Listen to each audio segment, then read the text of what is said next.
strukturat e Komisariatit të Policisë Rrugore Tiranë për javën që janë pas, krahas zbatimit të masave të planit operacional në lidhje me uljen e ngjarjeve rrugore, rritjen e parametrave të sigurisë rrugore, evidentimin dhe ndëshkimin e shkeljeve të cilat janë efekti drejtpërdrajtshëm në lidhje me shkeljen e rregullat të qarkullimit rrugor, si mosvendosja e kaskës mbrojtëse, mosvendosja e rripit sigurimit qoftë nga drejtuesit e mjeteve apo nga pasagerët që udhtojnë në to, përdorimi i aparatit celular, respektimi normave të shpejtësisë në qendrat e banuara dhe jashtë qendrave të banuara në segmentet interurbane, ka hartuar një plan të detajuar masash në lidhje dhe me një kategori tjetër siç është këmbësorët apo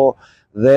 ciklistët, drejtuesët e patinave të cilët nuk respektojnë dispozitat e kodit rrugor, rregullat e qarkullimit rrugor, referuar në neve 180 dhe 188 të kodit rrugor. Nisur nga fakti që kohët e fundit kemi një shtim të ngjarjeve rrugore ku janë përfshirë këto kategori, strukturat e Komisariatit të Policisë Rrugore kanë hartuar një plan të detajuar masash për evidentimin dhe ndëshkimin e kësaj kategorie. Ne si komisariat apelojmë për gjithë të kategoritë, respektojnë rregullat e qarkullimit rrugor, të mos kalojnë semaforin kur drita është e kuqe, të ecin në karrexhat aty ku ato e kanë të dedikuar si korsi për të qarkulluar dhe kryesisht drejtuesit e patinave elektrike të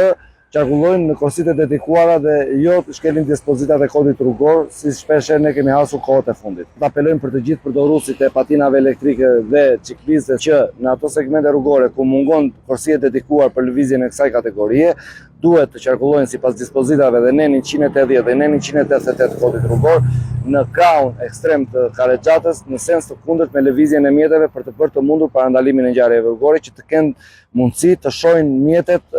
që vinë përballë dhe të shmangin ngjarje rrugore kontaktin me mjetet që qarkullojnë në karrexhat. Krahas masave të marra që i përmendëm, do të vazhdoj aplikimin e masave në lidhje me ekspozitimin e mjeteve me mjet ngritës të gjitha mjeteve që janë pushuar në kundërshtim me sinjalistikën vertikale dhe horizontale, kryesisht në trotuare, në rrugkalim këmbësorësh, në vendqendrimet e shërbimit publik, si dhe do të aplikoj dhe masat me dronin për shkelje të cilat cënojnë drejt për drejt sigurinë e përdoruesve të rrugës, siç mund të jetë përdorimi i aparatit celular, mosdhënia përparësia e këmbësorëve, përshkrimi i karrexhatës së kundërt apo parakalimet e gabuara në afërsitë të kryqëzimeve, të cilat kanë impakt drejt për drejt në lidhje me parametrat e sigurisë rrugore. Vendosja e rripit sigurimit është një ndër elementat që ne do të fokusohemi jo vetëm nga përdoruesit e mjeteve, por dhe te pasagerët të cilët qarkullojnë në këto mjete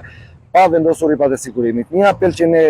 duam të bëjmë është edhe të marrim masa për sistemet e fiksimit në lidhje me fëmijët jo madhor, për shkak sepse po shohim që ka një shtim lëvizjesh në lidhje me këtë kategori dhe qarkullimi e Komisariatit të Policisë Rrugore në lidhje me këtë drejtim do të jetë toleranca zero.